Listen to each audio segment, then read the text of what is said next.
Good evening, Bhante, Brother Tan, brothers and sisters in Dhamma. Today, we are most happy and grateful to have Bhante Dr G Chandima and as well as Brother Tan as the moderator. Today's topic is heightening today's Buddhist youth awareness of the Dhamma's benefit. These sessions aim to bridge the gap between the traditional Buddhist teaching and the modern lives of the young people. Bhante will share his wisdom on how the Dhamma can address the unique challenges faced by today's youth, emphasizing mindfulness, compassion, and ethical living. So we have paid respect to the Triple Gem. I would like to share the profile of Bhante. Bhante is an associate editor of the journal International Buddhist Studies at the Buddhist Research Institute of MCU in Thailand and a research scholar at the Ronin Institute in USA. His research focuses on Theravada Sutra, Abhidhamma, and Buddhist ethics. He was formerly a research fellow at the Center of Studies in Religion and Society, CSRS, of the University of Victoria, Canada. His most recent article, The Function and the Contemporary Role of Sikkhapaccakata, Abandoning the Training Rules in the Pali Canon, was published in the Journal of Buddhist Ethics under Pennsylvania State University Press, USA. His work can be accessed at https://patisotablogspot.com. Patisota blog was ranked 58 globally in the 100 best Buddhist blog and website for this year 2024 by Feedspot. As for Brother Tan began learning at Buddhist Institute Sunday Dharma School, Brickfield, at the age of 12. Among his early teachers were the late Venerable K. Sri Dhammananda and the Venerable H. Gunaratana. He has served as Vice Chairman, then Chairman of Buddhist Missionary Society Youth Session at Buddhist Maha Vihara, and as the escort of the parent body, BMS. Brother Tan was appointed the director of Nadana Institute Malaysia in 2014.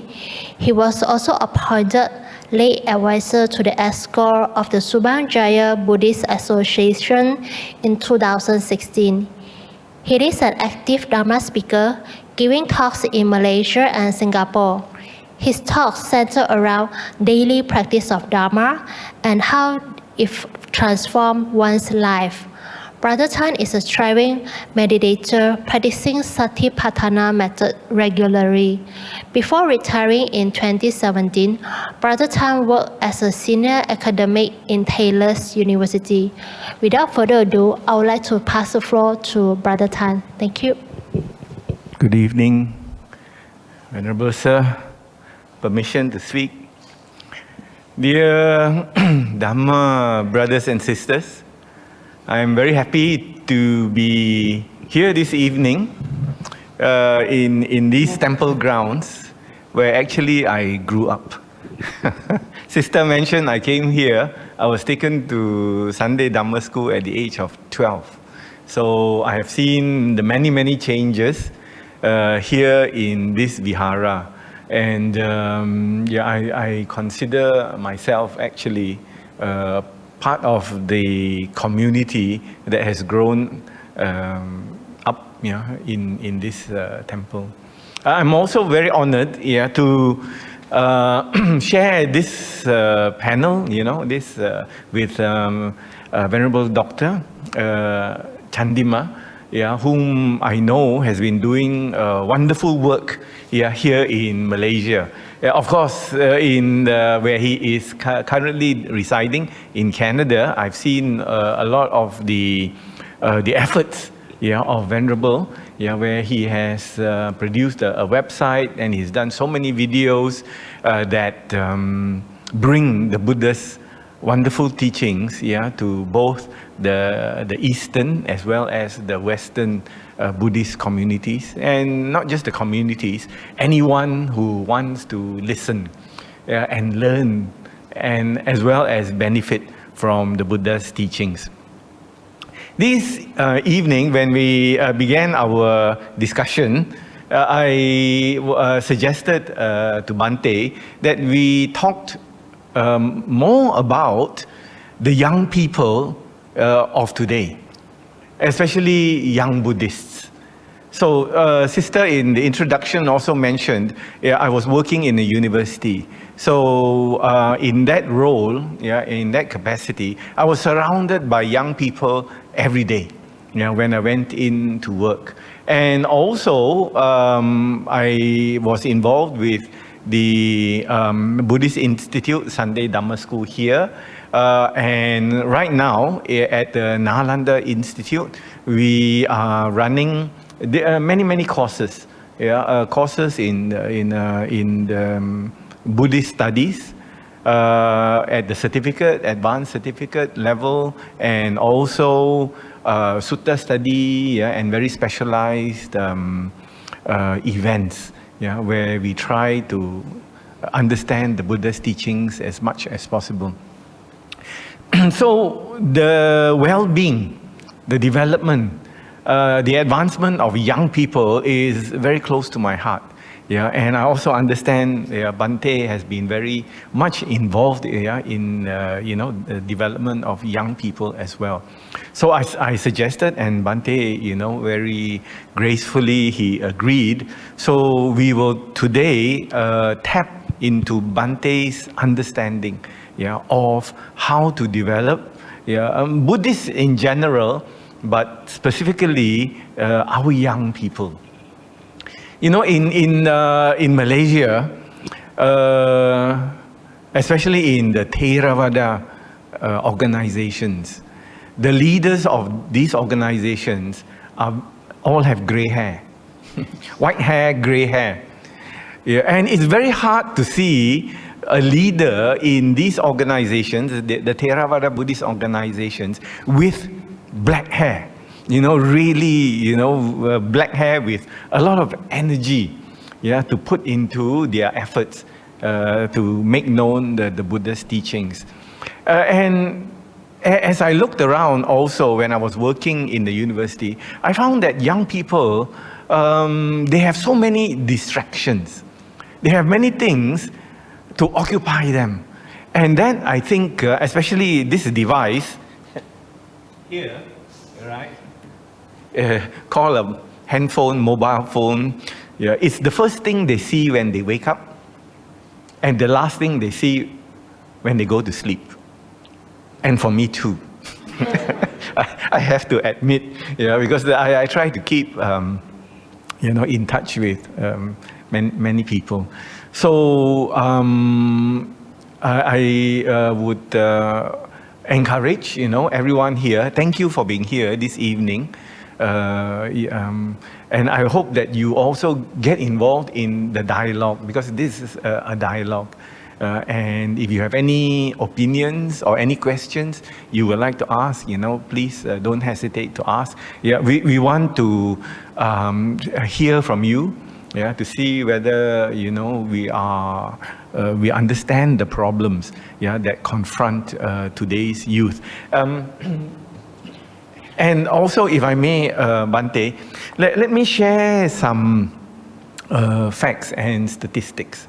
And this is something which became very, very clear and apparent to me, especially during the COVID-19 pandemic. We had what was called here MCO, where people were all told to stay in their houses, and they couldn't come out. And because they couldn't come out, they couldn't work. And many of them, because they couldn't work, they couldn't earn a living. And there was a high level of unhappiness during that time. And since then, we have seen that even though things have opened up and we are free to do what we want to do, the level of unhappiness or ill-being, not a really good state of mind, seems to hang on in our society. So let me share with you some facts and figures that I have found out, especially concerning Malaysian youth.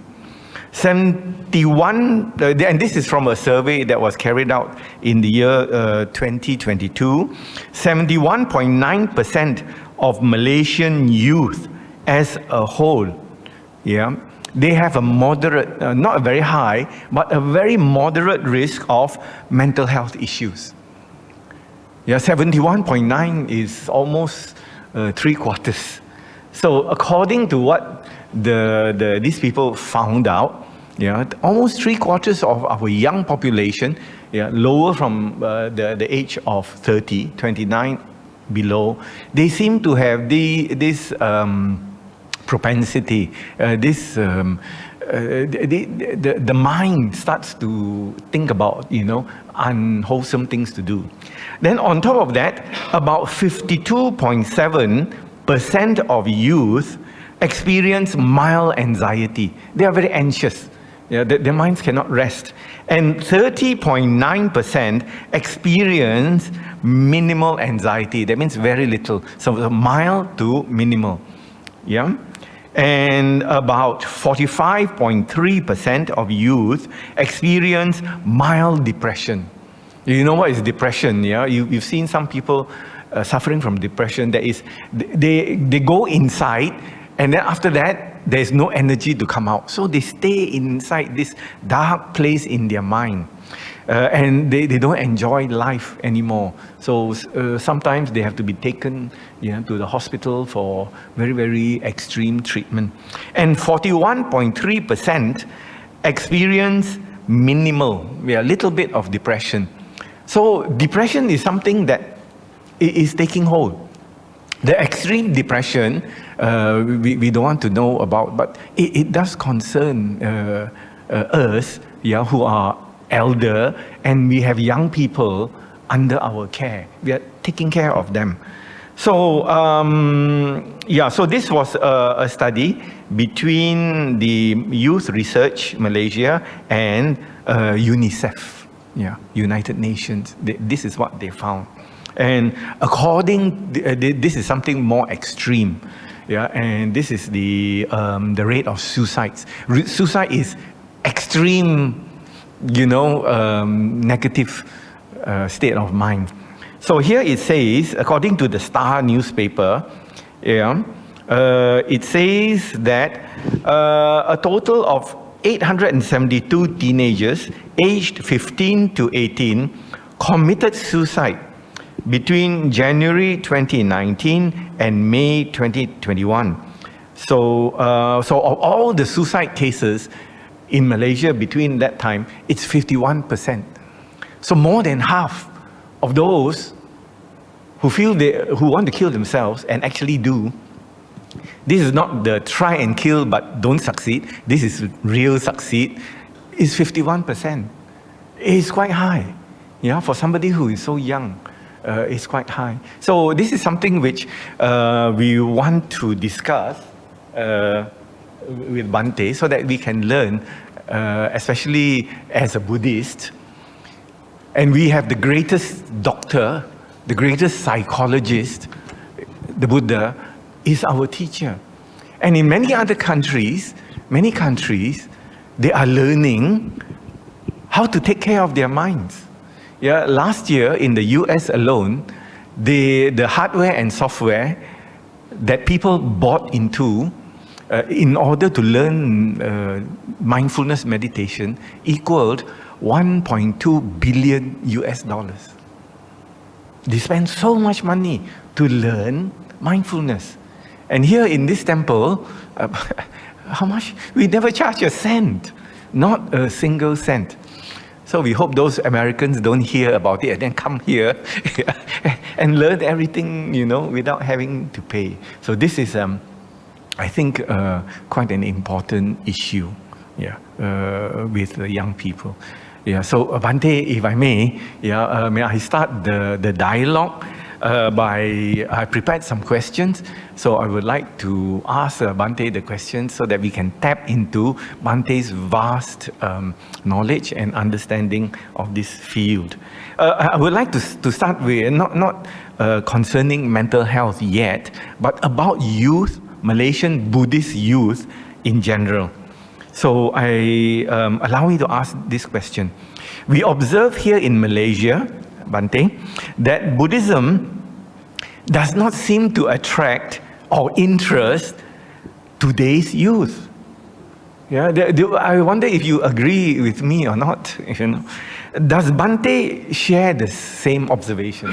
Because Bhante has been coming here, and though Bhante is currently based in Canada, Bhante travels quite a lot. So does Bhante notice the same situation in other Buddhist cultures, in other Buddhist countries? Yeah, do they have this similar?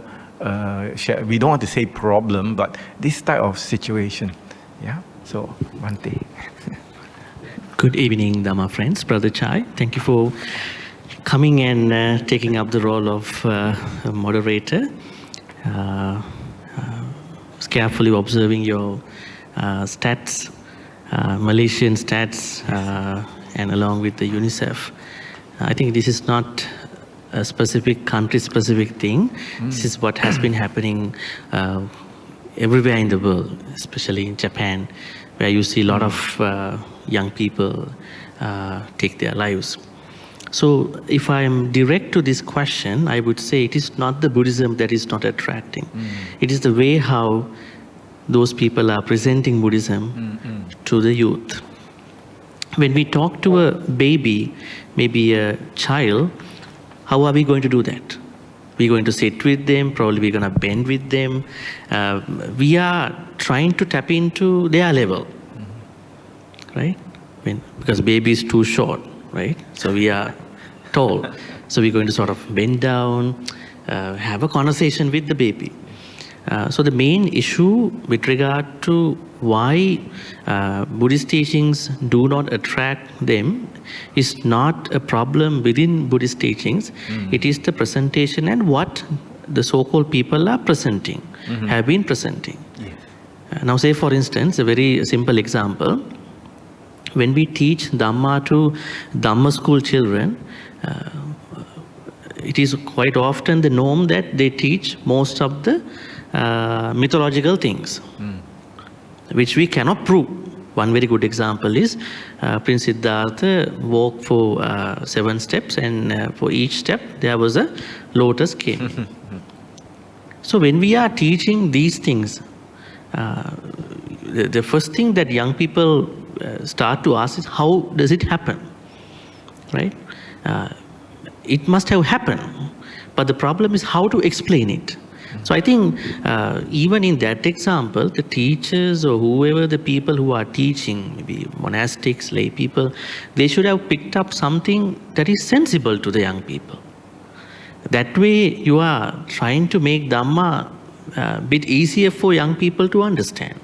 So the first problem is these, I don't want to pick up any organization, the whole Buddhist community as a whole, majority, has been unable to build a good relationship with them. So their relationship with the young people is very ineffective. So that is the issue. It is not the Buddhist teaching. So if I'm very specific about this issue, I would say, why do we teach those kind of things to young people?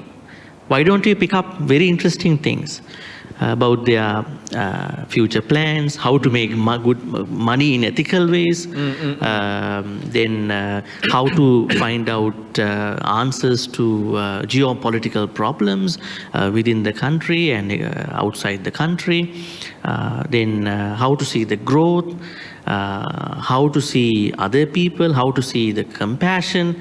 So why don't we bring these aspects into Dhamma school and focus on them, and which can really touch everybody in their life, rather than bringing some unnecessary things. Yes. I think they are not necessary. Now I would start with a very true story. Yes. This happened long time ago, probably 2012. So one Buddhist monk from Sri Lanka, he went to Ottawa. And then he was asked to teach in the Dhamma school. Right? So he was teaching, I think, grade 7 or grade 8. So he was going to teach about the Buddha's omniscience. Buddha's omniscience means the Buddha knows everything. We call it Sabbanyuta Jnana. You can see that in many places actually in the suttas.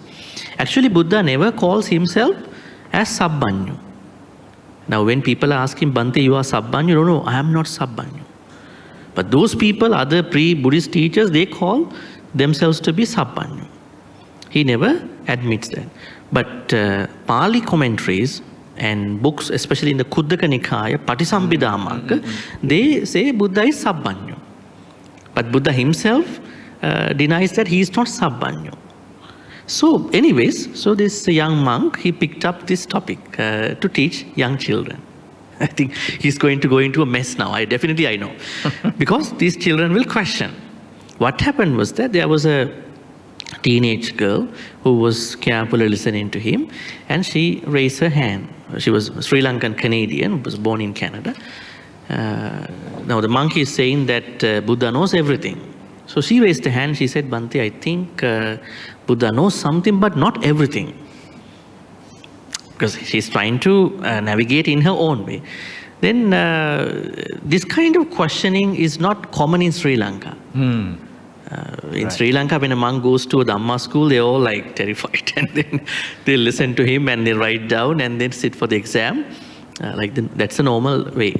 So he was not happy about it because it's a little bit different than Sri Lanka. Yes. And halfway of that explanation, she again raised the hand. The monk was very serious about the Buddha's omniscience. The Buddha is omniscient. He knows everything. He can know everything. Then she said, I still think Buddha knows something, but not everything. Then just before the class is going to end, she again raised the hand because she cannot intellectualize about this issue. I think I'm serious. Buddha knows something, but not everything. The monk was really angry about it because it was a very, challenging what he was teaching. But anyways, he felt something wrong. So when I went to Ottawa that time, he wanted to talk to me. So he knows that I was working with students at one of the universities in Canada. So then I said, in the first place, when you have a lot of important topics to teach young people, why did you choose this kind of topic? Can you prove the Buddha is omniscient? No, can I prove that same thing? You should have picked up something that is sensible to the young people. So initially, this is one small example. There are many examples. So the Buddhist speakers, XYZ speakers, and if you go to the institutions as well, in their outreach, in their approach, they have been unable to build the relationship with the young people. So they are always going back to the stereotypes in the 70s, 80s, 60s methods. Now, the world has been changed, right? So that is the biggest issue which has been happening across the world, not even in Malaysia. Now, say for instance, if you are a committee member in a Malaysian Buddhist institution or maybe somewhere else, at the end of the committee meeting, they always talk about why are not young people coming to the temple? They make it a hot topic, but they are the ones who are preventing them to come, right? Because they never invite them to the leadership table. As you said, you know who they are. Maybe they are thinking that these people are not up to the level of decision making. Right? So the first thing is, as a whole, especially those Theravada institutions, they have been unable, most of them, probably 99% of them, have been unable to build a relationship with the young community. Now, say for instance, if you take other schools, they are a little bit liberal actually. Now, let's say even a new devotee goes to a Mahayana temple, they are welcoming you. They don't want to question most of the temples, XYZ, where are you coming from, why did you come, who connected you to the temple. right? The devotees are not bothered. But if you go to the other type of schools, they are asking a lot of XYZ questions. How did you connect to our temple? From today you have to do this, do's and don'ts. A lot of imposing about the stuff. So it is not even a problem to the young people, even to the other people who are joining for the first time. So my understanding is that not building the relationship is the first issue. So that has been happening everywhere in the world. Second is that they are not invited onto the leadership level. So you have to give them a chance, right? When you give a chance, they will come up with their own ideas. Otherwise, they have to come and watch what the seniors are doing here, Yes, right? They are decided by them in the end and at the end, at the beginning, during the time. So I think let's unpack all these things later on. But what I can say is, as a whole, many Buddhist organizations, especially the Theravada ones, and the speakers who are approaching people, they have been unable to build a true relationship with the young people because of their approach. They haven't understood what the young people really need. So then what has happened, young people think that Buddhism cannot benefit us. We better be atheist. We better be agnostic. If you go to China, you see how many atheists are there. They don't have a religion. They publicly say, if you go to Canada, right, it's a secular state at the moment. So even when you are invited to teach in a Canadian university, they say it's a liberal school. You can't bring this and that Buddhism. Right? So this is the issue. So not understanding what the young people want, not giving them an opportunity. So this is a widespread issue, more or less. So I understand this is happening in many places. But if you go to Thailand, Sri Lanka, it's a different situation. They have their own different roots. But in particular, in other countries, it has been a commonplace because of not addressing what they really want. My simple example is, when you talk to a baby, you sit down and be with the baby. Otherwise, you can't make a conversation with the baby. So we have to be with them. Yes. Thank you so much, Bhante. So would Bhante say that, on the side of those present old leaders, how do we actually convince them? Or ask them to have a more liberal approach towards Buddhist activities, and so that the young people feel that it's relevant and it suits their temperament? Very good question. One thing is that I feel those leaders, whether those leaders are accommodating another generation into the leadership roles in the temple. So they mostly hang on to their roles. Probably they might run the organization as a family business in some places, right? So they have to go beyond that thing. Temple is not a family business. Temple is something that you have to plan for the rest of next 10 to 20 years. What are the trends coming up? So I think the leaders, I don't call them gray hair people. There may be a good leader who has gray hair, right? Maybe they can dye their hair too.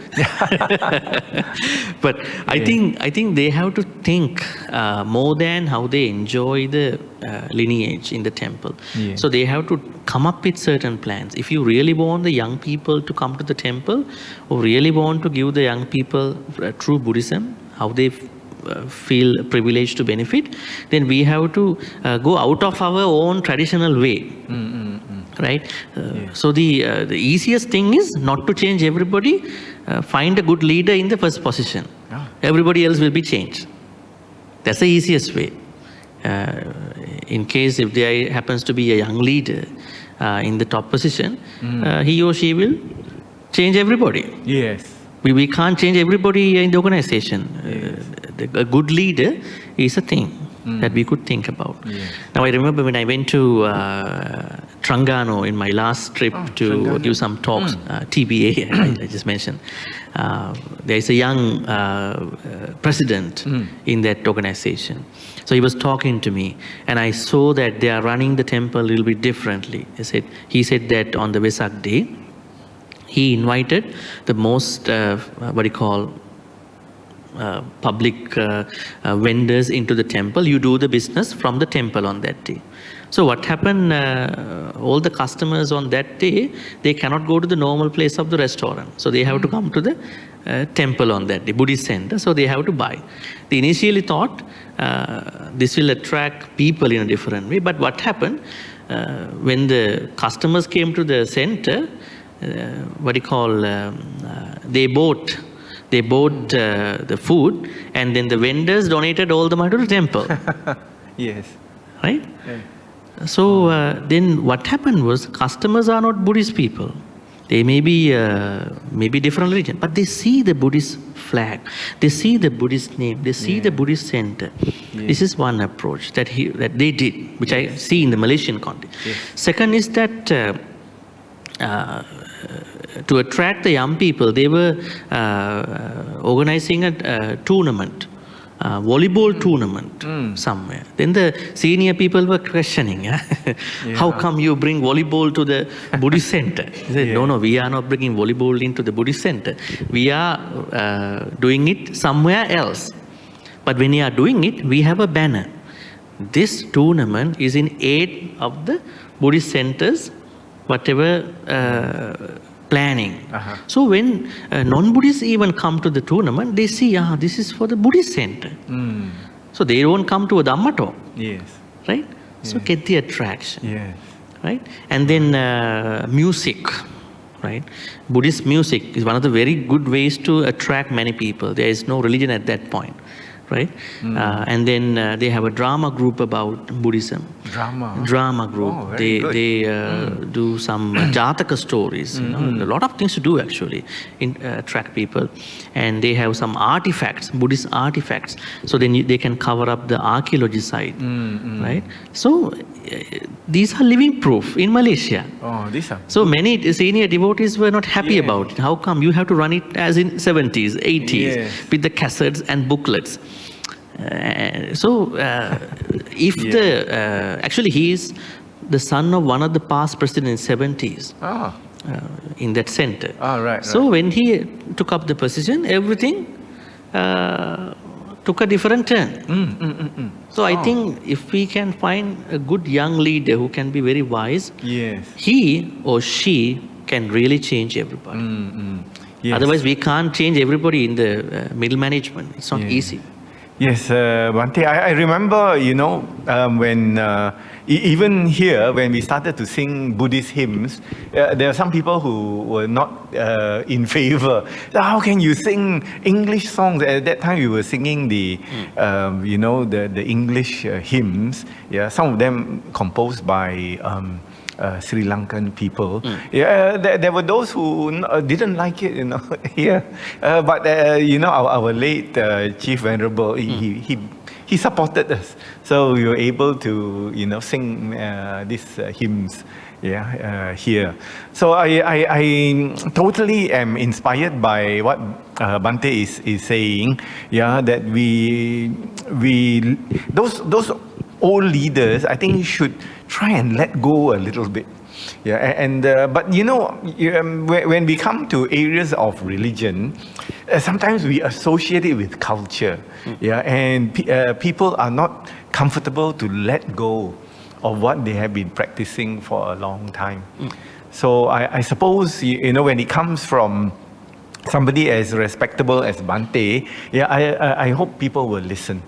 But even if sometimes the young people, and I've seen it in some organizations, young people want to do something different, but the leader said, no, cannot, we never have done it this way. So don't do. No, we will give you the thing that you have to do. Right. They have an idea. We will adapt it and give you the version, then you do it. So that's the last time they come to the temple.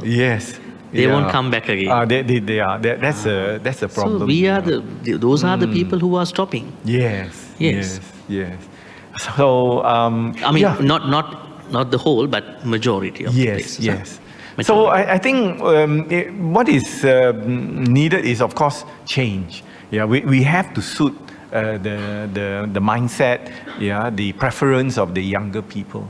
and therefore, when they see that it's meaningful to them, I think, they will want to do something for the Buddhist organization. Yeah. So please think about what we are saying, what Bhante is saying. Yeah, and if you want, you can ask questions, and later on, after this, you can add, to the conversation. Yeah. Right. Thank you so much for that, Bhante. I'd like to move on to the next question, which I have prepared.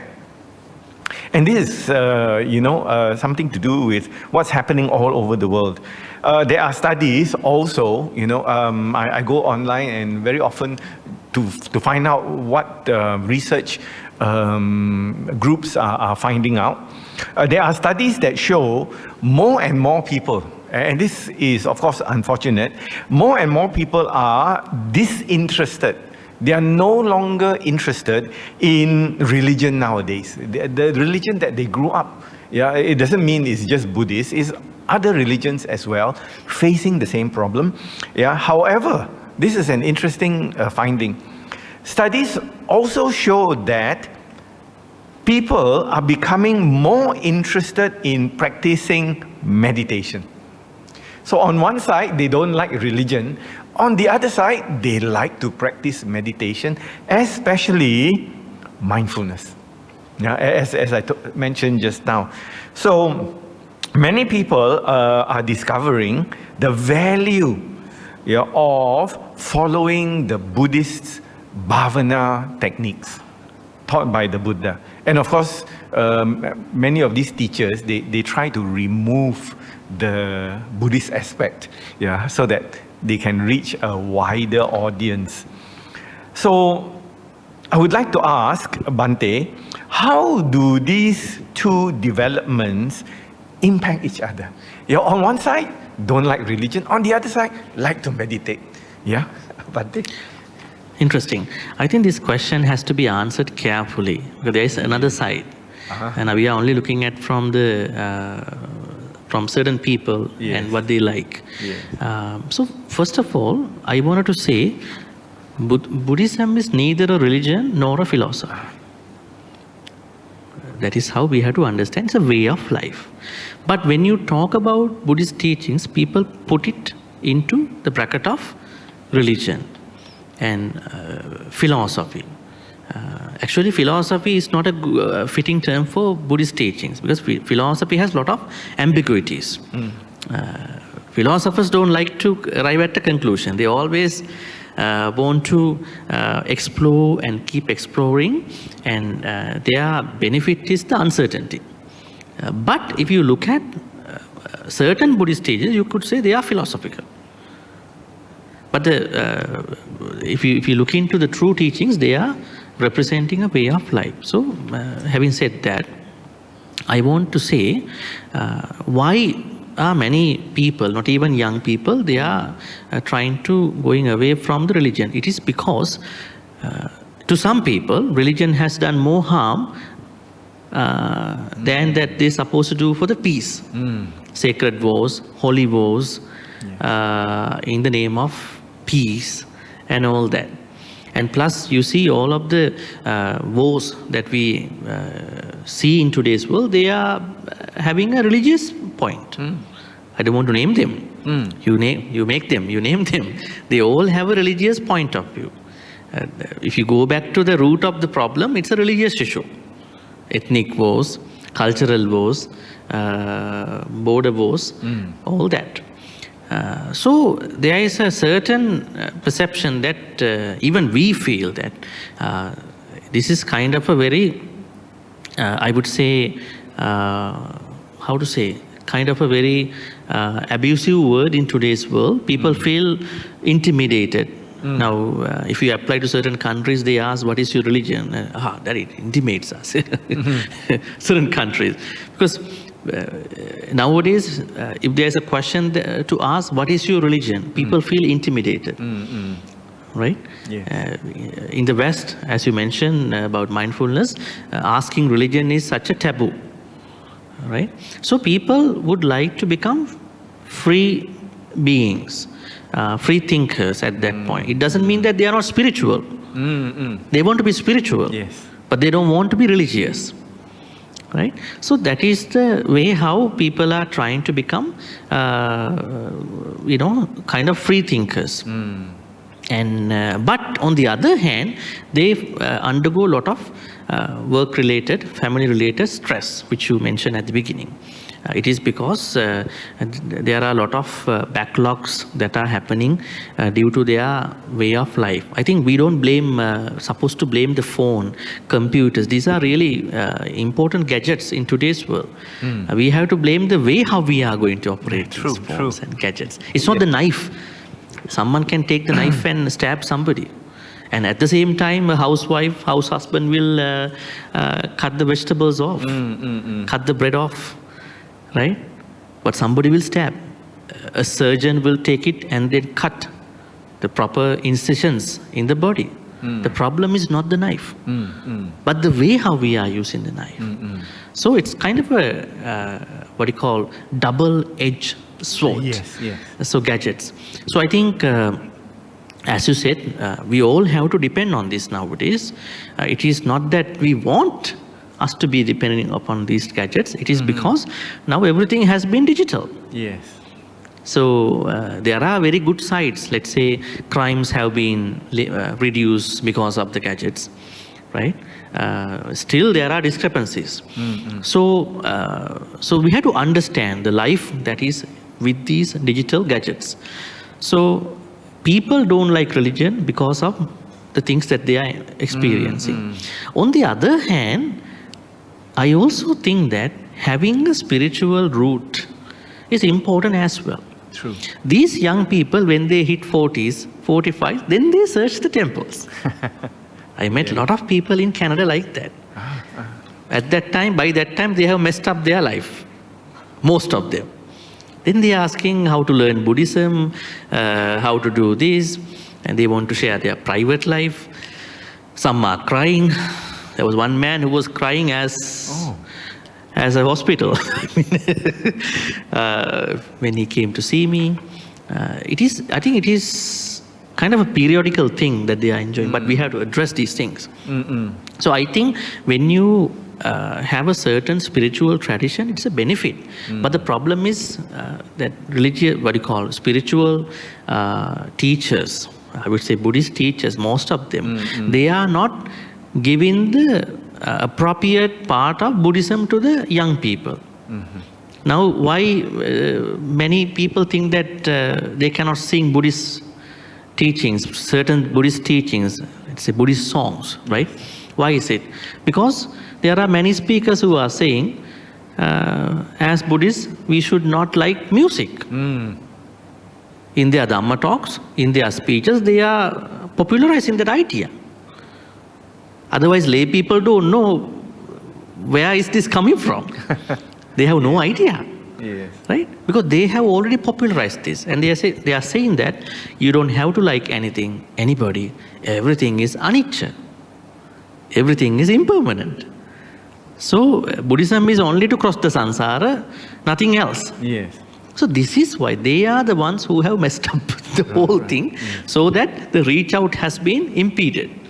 Right? So that's why in my sutta studies, as you asked, I am always teaching people, hey, don't look at the monastic version of Buddhism. There is a lay version of Buddhism. Lay people, you are lay people. You have to study what the Buddha said to you, not to the monks. Right? So that's why I'm trying to make an effort that lay people understand their lay life and to become happy, understand their life. If they want to be serious, they have to become monks and nuns. Don't become a monk and nun while being a lay person. That is another problem, right? So I think religion has been a problem to many because of the perceptions, things that they are experiencing. As you said, mindfulness and meditation, because they think it is something not Buddhist. I remember in Vancouver, there was a teacher, a Jewish teacher. He heard that in that particular school, mindfulness meditation is going to be teaching by somebody. Yeah. So he opposed. I'm a Jew, my son should not learn Buddhist things. Yes. So he started, what is that website? Change.org, or maybe a petition, online petition, to sign all the other parents. Our children should not be taught Buddhist things in Canada. Right? So there is that kind of side too. I see. Yes, it was a very big petition at the end. Because nowadays people don't like their children to be indoctrinated. Yes, yes. So, but young people, when they are a little bit affordable, then they go to these retreats, meditation things. Yeah, yeah. So it is a good thing. But my understanding is that as Buddhist teachers, if we can really touch what the young people really need, I think we could have done something more than mindfulness meditation. Because why people are going through challenges? Because they have not done what they're supposed to done. So then they end up with a lot of backlog in their life. Akusala backlog. Then they're trying to use meditation as a plaster treatment. They practice meditation, then they go back home. It's like drinking alcohol for a night. And when you are sober, then again the problems are coming back. So in Buddhism, there are things that lay people are supposed to do. If they do, then meditation is something just to make them focus. But their life is very good, flowing very good. Yes. So I think we have to see the both sides as why they become free thinkers. And we could have done something better than that, going beyond the meditation. Yes. Yes, this is very interesting, Bhante, because I am struck by this term you're using, which is backlog. You know, I think a lot of us, and this is something which makes me a little bit sad, that in this country, the most, the religious people that do something religious every day, you can see that the Hindus, the Christians, the Muslims, you know, they have something to do. And the people who do the least religious activity are the Buddhists. Because we don't do something as part of our everyday ritual, everyday practice. You know, do you go and do some chanting in the morning? No, we don't. So I think Buddhists, especially in this country, have to be encouraged, to do something that ties them to the Buddha, Dhamma, Sangha every day. Why is it? Those teachers, they are always saying self-study is enough. Oh, yes. You don't need to group together. You go to the house, you do your meditation, become a Sotapanna, an Arahant. So that is why we are not supportive as a group. Oh, all the other religious traditions, they are working as a group, teamwork. Although their fundamentals don't look practical in our way, but they are a strong group. I think we have to work as a group. Kalyana Mittas. Yes, the Buddha said you cannot progress in your Dhamma journey without Kalyana Mittas. Alone, No, you cannot. Yes. But unfortunately, I don't want to name anybody. These so-called teachers, they have overlooked that side. They only propose, hey, self-study is important. I always emphasize about the group work. So let's say you come as a group for meditation, 20 people. You meditate on that day. Why? You see other people are also meditating. But when you do the meditation only in the house, you can become lazy. You will have certain, distractions. So I think group work is very important to strengthen our activities as a Buddhist community. Yes. That has disturbed us a lot. Yes. So I'm actually wondering, in our temples and in our centers, how can we have this sense of community again, you know? How do we build up our relationship with each other? Although, many people seem to think the journey of Buddhism is a very lonely journey. You got to walk, you must do it yourself. But actually, when you come together with friends, it's so much more enjoyable. and then you are progressing. Actually, they don't think, they were made to think so. Yes. They were made to think so. Yes. Buddha clearly says that without Kalyana Mittas, you cannot become a Sotapanna. Yes, yes. There are 4 prerequisites. One is listening to Dhamma talk. Definitely you should have a connection. Second is Kalyana Mittas. Right? You should always be supported by Kalyana Mittas. Yes. Then you will become a group. Yes. That's So even I have heard in some managements, even they are not able to come for the meetings, right? But in some other traditions, if you take, for instance, Mahayana tradition, their purpose is not self-study. Their purpose is altruism. Because they think you are a bodhisattva, he is a bodhisattva, we all are bodhisattvas. So when I am invited by another bodhisattva, I have to show my bodhisattva skills.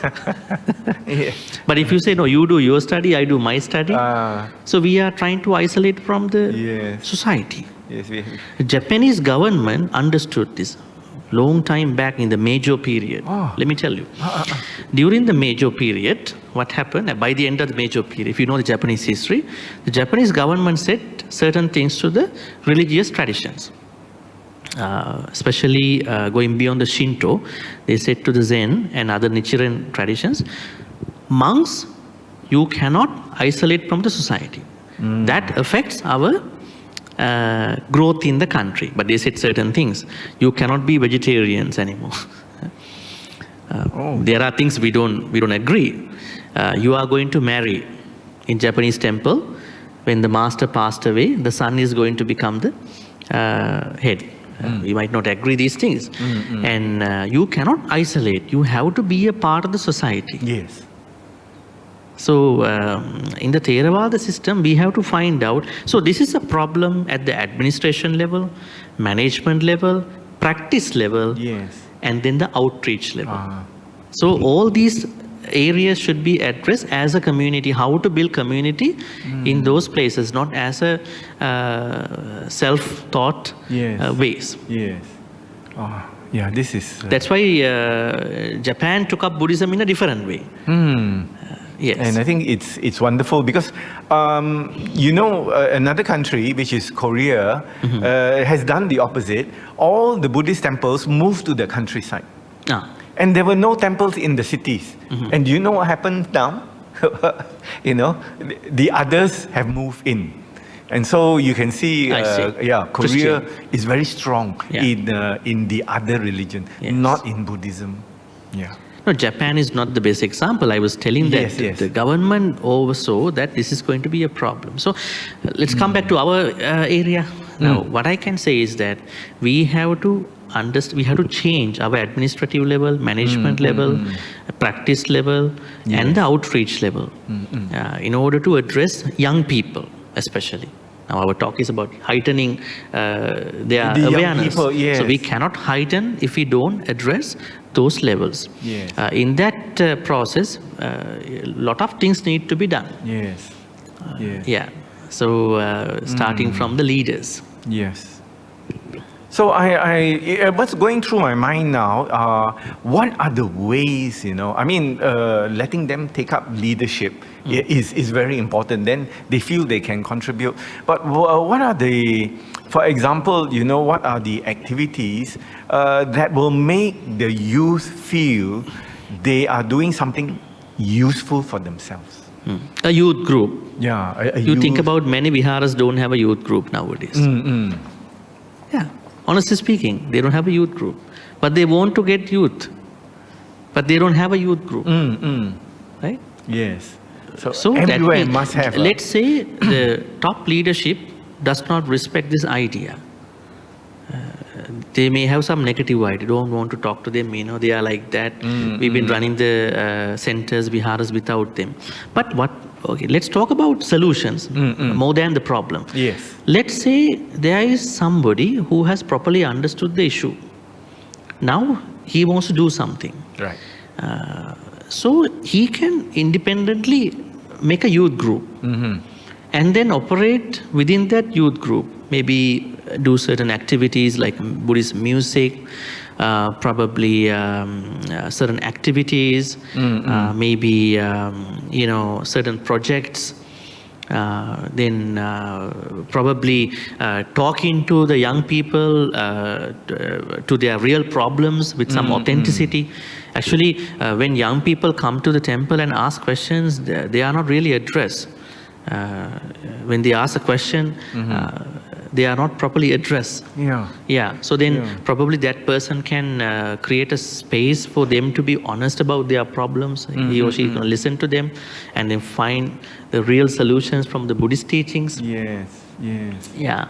So, and probably they can make a youth group as an official one, and then asking them to take up the roles. Sure. So among them, they can approach other young people. So they can do, even the top leadership is not listening to them. Yes. They can create a certain body, and then the top leadership will be concerned about this. How come they are getting together this way? That means we could do something. We can do something. Yes. Sometimes people are only talking. Even the middle management, lower management, they are not doing anything. So even those senior leaders don't feel impressed. So this is something we can do. Right. Yeah.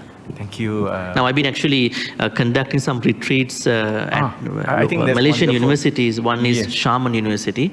I got 50 students for the retreat. Oh, really? Very good. This year I could not do this time because I was busy. We have a plan to do a retreat in December. I see. So they are very cool children. I mean, wonderful children. Foreign Indonesian, Chinese, and local students as well. They are really open to discuss, but with the right person. Of course. They won't be open to the wrong person. So when they feel comfortable, they are sharing. So I think to have somebody like Bhante with this kind of an understanding is so wonderful, and beneficial. So leading from what we have discussed, I would like now to get into a more technical issue, and I'd like to ask Bhante. I'm referring to when there was the pandemic and then we were all under lockdown and many people had some mental health issues, even the youth had. I would like to ask Bhante about this issue of resilience. Resilience means strength, and many teachers have said that in Malaysia, we bring up our children to be soft. They don't even have to wash their plates. They don't have to wash their own shoes because if you are fairly comfortable, well off, you have a maid, you have somebody else doing it. So we have a generation of kids, of young people, who are so soft. You could say they are spoiled. They basically, I trying not to use that word, but they are spoiled. It's true.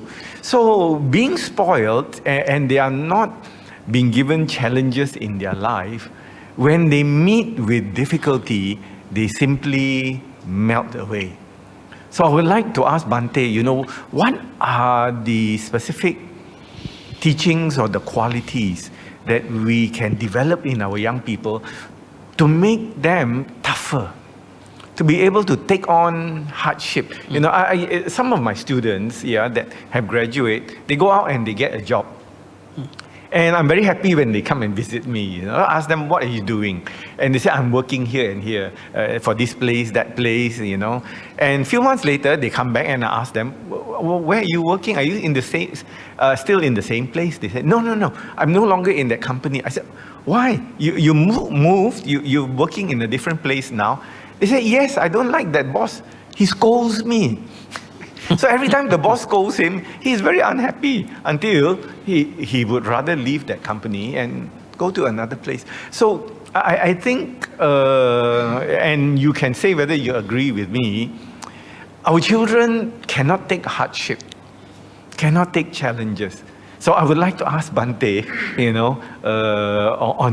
to give us some advice on this issue. What a good question. I think we have to go to the bottom of this issue. Why they are being spoiled? Because their parents were not loved enough by their parents. Now these parents are loving so much. You don't even have to wash clothes and all that.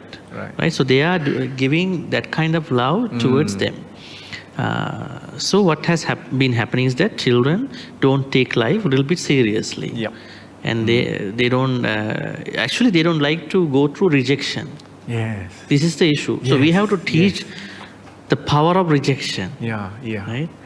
It's not just that you get rejected by the school, medical school, law school, even the situations like the boss, I think a very comparative situation in the workplace, and they are supposed to be very competent in the workplace, and then they easily take it, right?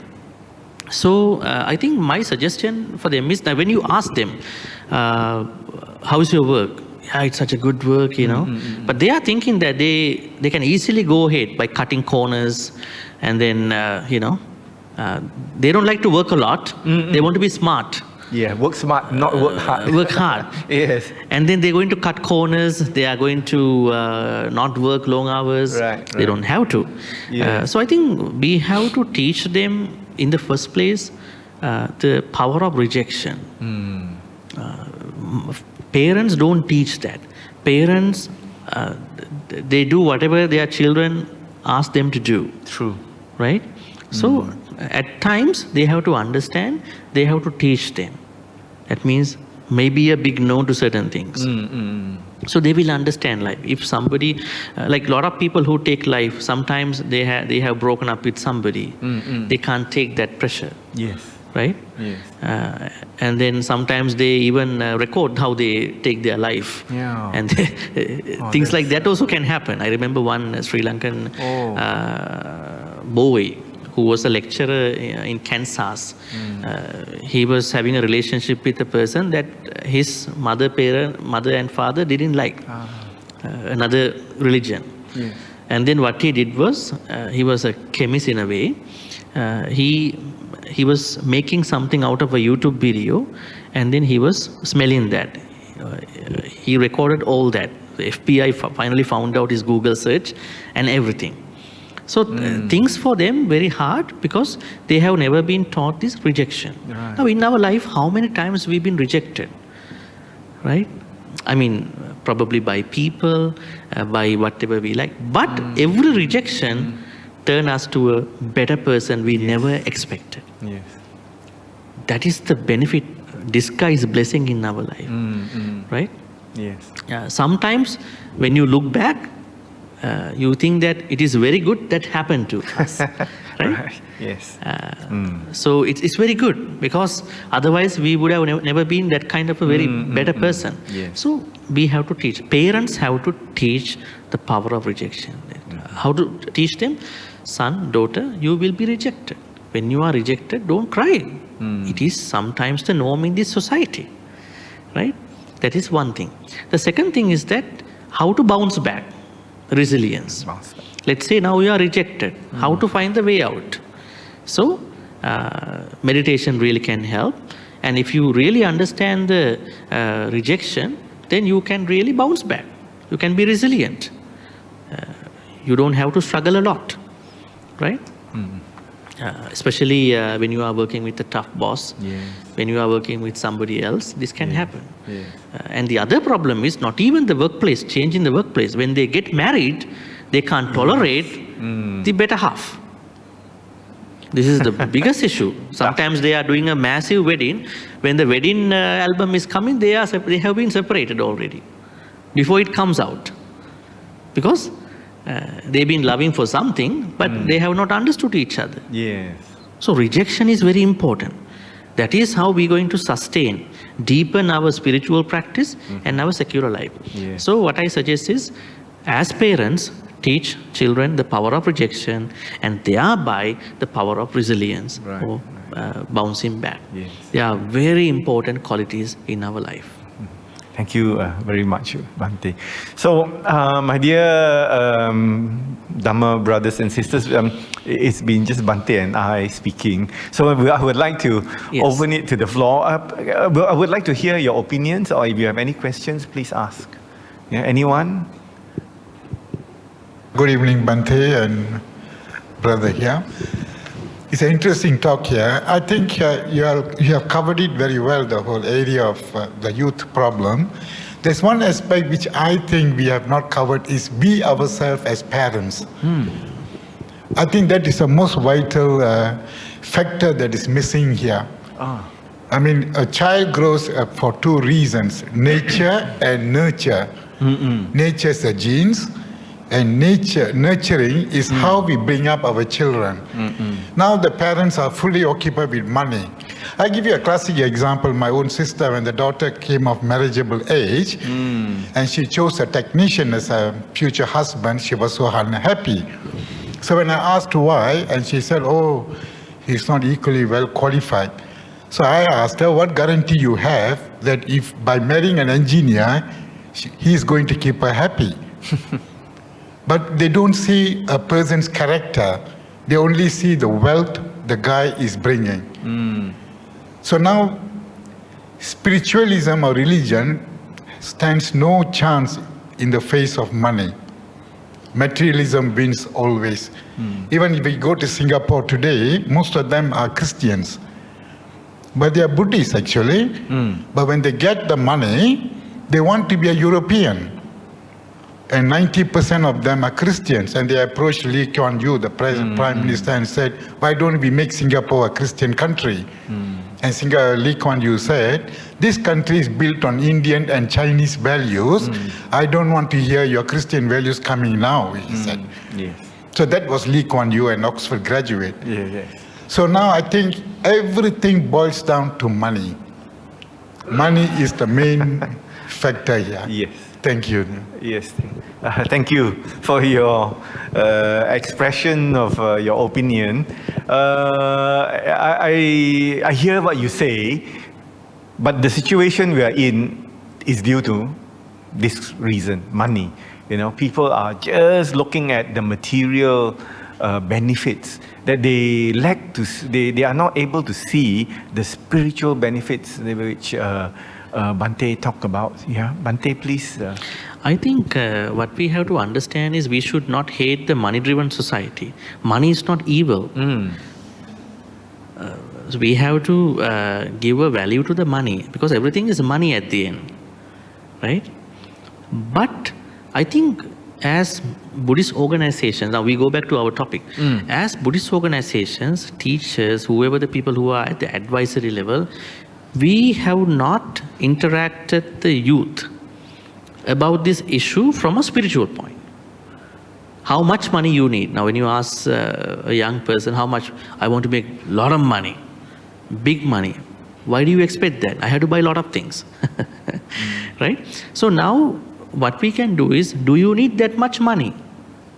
Or do you need a certain amount of money that address your concerns, right? So in early 20s, maybe by late 20s, you may have lots of distractions with the money thing. But when you hit 40, you will go through a certain maturity with the money. I don't need lots of money, but I need money.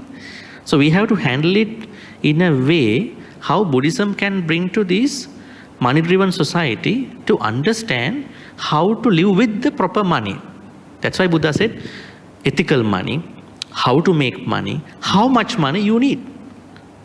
So there are a lot of teachings. Unfortunately, Buddhist teachers are not dealing with them when they talk. They talk that everything is impermanent, do a self-practice and attain Nibbana. This is the issue. So I think we have to, that's why we are doing this effort. We have to go to the suttas, where Buddha talks about money. Now say for instance, one very good example. Ekena bhoge bunjeya dvihikammam payoje chatuttancha nidhapeya apadasu bhavisati. Singaluvada Sutta. Buddha is talking to a young man. The Buddha says, when you make money, try to separate that whole money into 4 fractions. This is not going to be ideal on the face value. We have to understand the bigger sense. Let's say you are making $1,000, then you are going to make it into 4 sections. The first $250 you are going to use. Yes. The second and third $250, $500, you are going to payojaye invest. You are going to invest more than the use. Now you look at society. Are they investing more than the consumption? Difficult. The Buddha says, the fourth fraction, you have to keep it for emergency. Don't depend on anybody. I think today's young crowd, they are planning on that, saving and then investing. Yeah. So, do you think the youth, the Buddhist youth, they are conscious about these teachings? Even the adults don't know these simple teachings. This is one very good example. Even though you can't do it that way, because by the time you get in the paycheck, you have lots of debt, probably. Maybe the unwise way of spending money. So why don't we talk about wise ways of spending money? Rather than saying everybody is materialistic out there. We all are materialistic, more or less, right? We have to use those comforts. But the thing is, how to survive in that materialistic society. That is important to everybody. So I think these Buddhist teachers, Buddhist organizations, Dhamma schools, they have to develop their curriculum based on these issues. Not that saying money is an evil thing. Yeah. Right? Then you are out from the, what do you call this, encounter. You are out from the Buddhist society, the young people. What are you talking about? Money is important. You have to talk something about how to use the money. Yes. And how not to succumb to money. Right? Some people are, they are succumbing to money. The money is controlling them, not that they are controlling the money. On the other hand, they live to make money. Right? Yeah. Not that, the other way around. Yes. Right? So I think that kind of approach is what we need nowadays. It is a high demand. I think if we approach those Buddhist teachings to the young people, not even young people, all over the world, many people will be more interested about Buddhism. Then they know Buddhism is talking something really appealing to us in this time. Yes.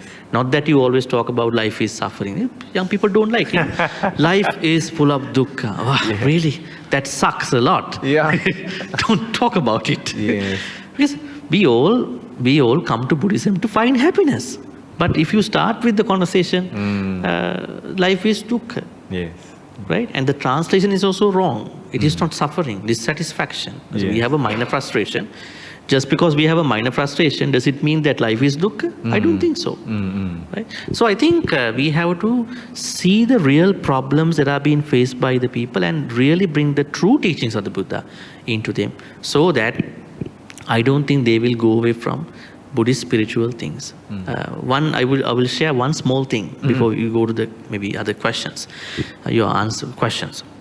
When I was working as the Buddhist chaplain in a university in Canada, one day there was a lesbian couple. They were coming to see me actually. Canada, it is legal, right? So they asked me, can you just think about those kind of people approach us and then learn Buddhism. Very interesting. Can you give us a book to learn some more Buddhism? Then I had in my shelf Venerable Kesri Dhammananda's book. What is it? Those alphabetical book. What Buddhists believe. A, B, C, D, E, F. Yep. So I said, I only have this book. I think somebody dropped it. Okay, you can take it. So they did not turn up for 2 weeks. After 2 weeks, the both came. And then they were trying to tell me, if you are not getting offended, we would like to share something. I said, okay, I'm not getting offended. I'm not dead cell. I would like to hear it from you. I said, in this book, somewhere in this book, and then they turn over the pages, it is said that the Buddha is mentioning responsibilities between spouses. They were more concerned about that part now. It is said that husband has to provide jewelries to the wife. It is a responsibility. But the other way around is not mentioned in the wife responsibility. I think it is discriminating. Yes. Then I said, don't worry. Buddha was talking to the Indian society. At that time, man was controlling everything. So women didn't have any big place. Women were not the breadwinners in the household. Yes. They were just waiting until the husband is bringing money to the household. So that's why he said so. But if Buddha had to be living in today's world, he would have done for the same, the other person too. Yes. Right? So that is how we have to approach. See where they are very much concerned of discrimination. Right? Sexual orientation. Then what you call rights and probably responsibilities. Right? So there are a lot of interesting areas that we can bring up. Identity. Identity they issues. want to understand who and what they are. Yes. So I was more liberal to understanding people.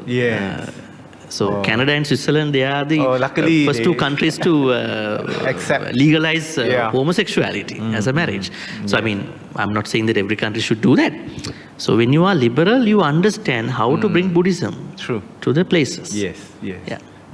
I mean, to add to what Bhante was saying, there was one time many years ago, I was giving this talk, and it was a usual talk on Four Noble Truths. I was talking about suffering, and this young man stood up and said, "Excuse me, brother, I don't understand what you're talking about. I am not suffering." And he explained that he was young, he was studying overseas, the family took care of all his expenses, he was healthy. He said, "What suffering are you talking about?" You know, and in a way, I had to understand him. You know, and therefore, I think we have to teach young people how to become happier. Not that life is suffering. That is a higher level of thinking in Buddhism, and we don't have to bring that in the first place. So I think instead of suffering, we can talk about all these things that Bhante has explained to how to become successful as a layperson. That's the main thing. To be stronger, to be able to handle rejection and problems and all this. I think this it concerns them more, than to give them this blanket idea. You are suffering. It's not relevant, to this young and healthy and happy person. Can you have any other questions? Yes. Anyone else? You want to add? Yes, brother. I think the young guy, they say he didn't suffering because he's young. When you are getting old, you will suffering. You should suffering. You can worry about your body. Even your money, your house, your wife, then you will be suffering. So you have to learn Buddha. So solve the suffering and do not have dukkha. Thank you. Very interesting. I think you brought up the very conservative idea here. Very good. Let me tell you something. Now we are looking at the young people. How to bring Buddhism to young people. Definitely they are during young time, so they don't want to think about that way. But actually, even when you're getting older, let's say you are getting older, you can still hold on to the happiness. Because Buddha asks us to plan ahead your life. He was particular about how to eat properly, how to eat in moderation. A lot of sicknesses that many people are going through, they are coming from food issues, diabetes, cardiovascular issues, blood pressure issues.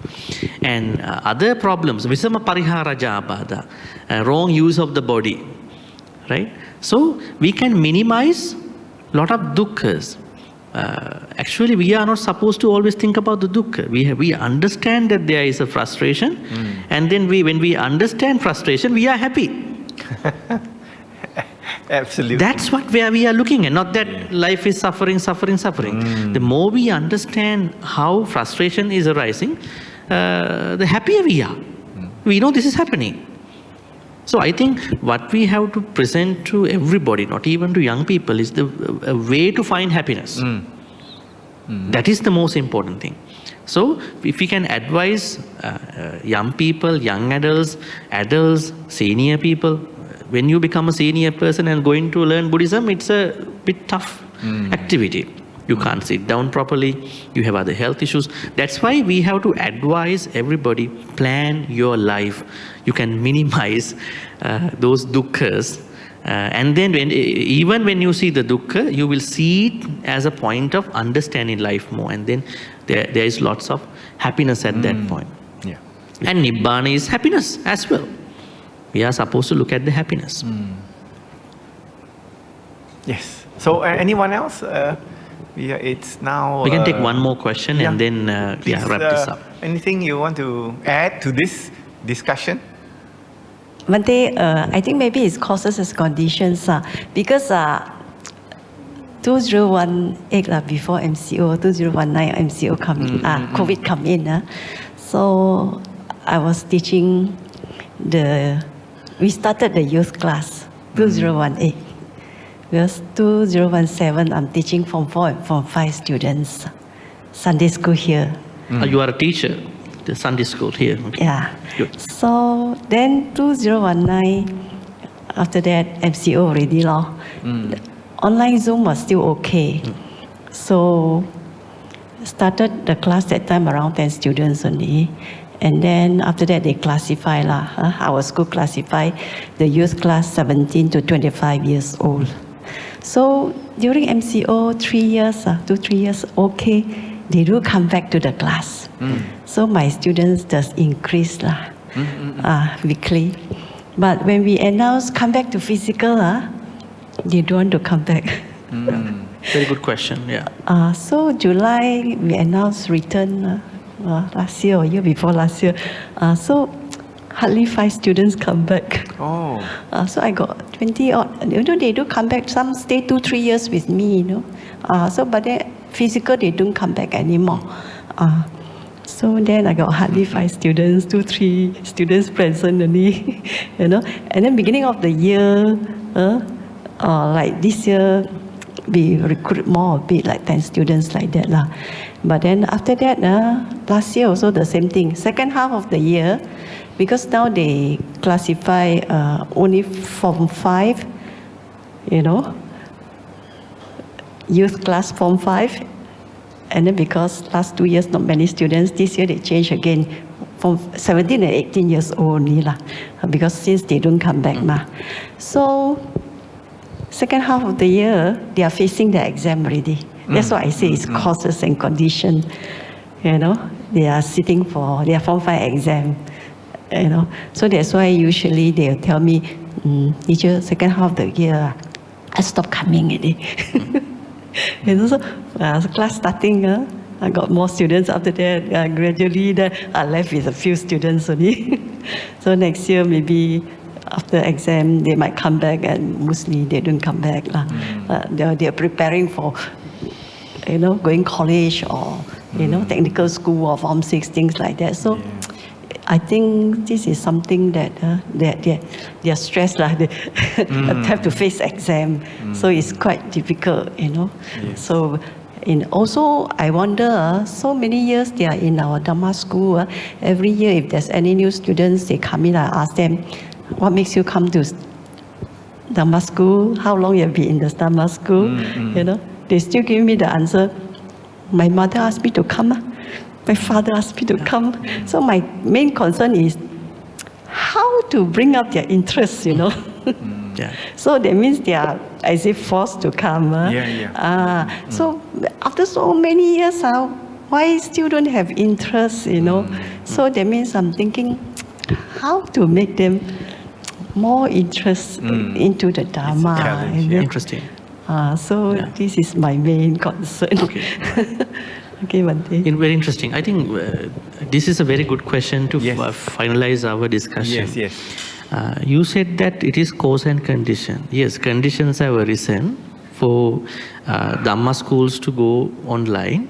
But when the online, SOP in your country was lifted, then most of these Dhamma schools were not ready to find out better ways to attract them. Not that they stopped, they didn't want to come. So what I can say is that many viharas, they lost a large amount of students. Why? Students thought that it is just covering a syllabus that teachers do in the Dhamma school. Now, Dhamma schools have to think moving from just a normal syllabi onto an activity-based Dhamma school. You can't do activities online like just a Kahoot game. You can't just survive with a Kahoot game online. So children have to feel there's something that we are interacting with the teachers. Say for instance, you getting some students, let's say you're getting 10 students, if things go well in the future, 10 students. Now you are teaching jealousy, maybe anger. You are not using the books all the time. You are asking, when was the last time you became angry? They start to think about it. What is this? Really, I was grumpy with my mom yesterday. When was the last time you felt somebody else was grumpy? So you are moving on to that kind of thing is not possible online. So now we have come to a situation, conditions have arisen, we cannot anymore depend on syllabus, just a teaching syllabus which we teach through books. That time was gone. Because of that COVID time, there was a space for children to learn that course book entirely online. Now they don't believe on that. Even devotees, not even children. Even many temples lost their devotees because they start watching Dhamma talks online. So much. So many. Then they did not feel that by going to a vihara after COVID is making a different sense. So temples were expecting the normal people in the same way like before the COVID. They were not doing anything. They were just waiting. The devotees are not coming. How are we going to survive? You should plan. Now, conditions have arisen that you cannot anymore expect the normal crowd before the COVID. So they were not ready to plan. They were just waiting, right? So gaping, they were not planning. So Dhamma schools, they really have to think about moving from just a normal syllabi onto an activity base. We can do well, kindness, compassion, how to deal with negative states of mind, maybe some drama type of things about Jataka stories, that kind of thinking is very, very essential. Recently, I had an interview with a lady, the chairperson at SK in Malacca. She's been a teacher actually. She has been doing something new in the temple. According to what I learned, she has been able to bring a lot of students after the COVID. Her way of handling, bringing new things. So I think all these Dhamma school management should consider that we cannot depend on those syllabuses like we did before the COVID, because now children and even parents know that they can learn it online. That's one thing. Second thing is, you said, when you ask children, they said that because my mom asked to go, father, I think it's normal, because the children must be directed by parents. But then as a teacher, or whoever the teachers over there, they have to impress them that there's something new happening to you, going beyond the mom's request, going beyond the father's request. As they come, they have to feel that the only reason I'm coming to Dhamma school, not because my mother and father forced me, but because now I like this Dhamma school. What is happening in Dhamma school really attracted me. So I think teachers have to play a role in that. They have to be with them, not just only teach the life of the Buddha and make them bombarded with all the mythological information. Teach the proper thing. Teach what is attracting to them. So even to the other programs in the temple, they have to redesign the Dhamma talks, Sutta discussions. They have to really redesign everything, all the activities. So if we do that as a new condition, more people will come at that point. Now, a lot of viharas, centers, they don't plan. They just expect the normal crowd as they had before the COVID, and then they are blaming other people. Now people are not spiritual. Yes. They are a-spiritual, they're saying. I said, right. They are not a-spiritual. Now they are not interested anymore about what you are doing. You change the attitude, change the programs, make them convinced that this is not something you can learn through online. So I think we can do a role, administration and all that. Yes. Yes. I was initially asked by the Dhamma school to run a workshop for the Dhamma school teachers. I said I will do when I have time, going to a Dhamma school training workshop from BSIDS. Maybe the that next would be couple so of months. interesting, Bhante. Updating their skills, how to think differently, not to think as a traditional Dhamma teacher, not to reject students. I remember there in one of the Dhamma schools in Malaysia, one child asked, I think in 2022, from the teacher, how do we understand Russian and Ukraine war? The teacher rejected, there is nothing from Buddhism about that war. That is the last time students showed up in the Dhamma school. They're getting stuck. If you cannot give even an answer, how are we thinking larger, bigger problems in our life? Because actually the teacher was not ready. He couldn't handle. She rejected the question. He said, this is not Buddhist question. She said, this is not a Buddhist question. Buddhism has lots of things about war, fights, commotion, how to stop a fight, how to plan ahead, not to create commotions. They were not educated, but what they were educated was life of the Buddha. And they depend on that, they survive on that, they mess up on that.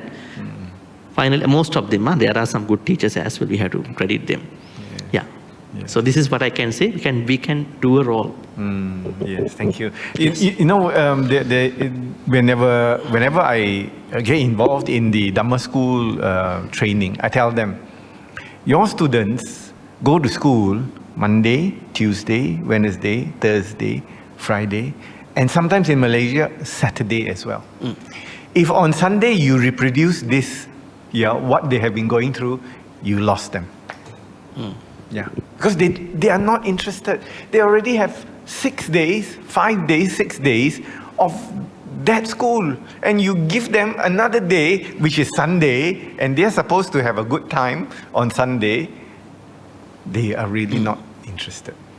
And one of the things which I also tell the teachers, if you do not know how to teach, if you have never been exposed to teaching as a profession, you will teach how you were taught. You know, you only know your teachers teaching you.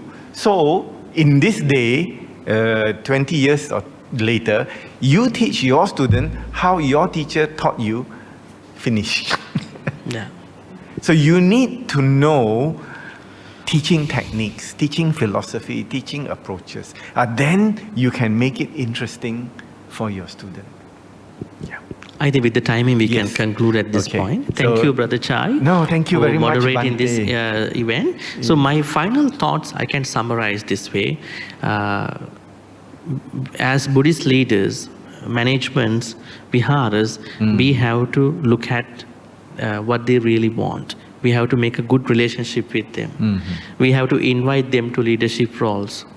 And we have to truly address with authentic approaches.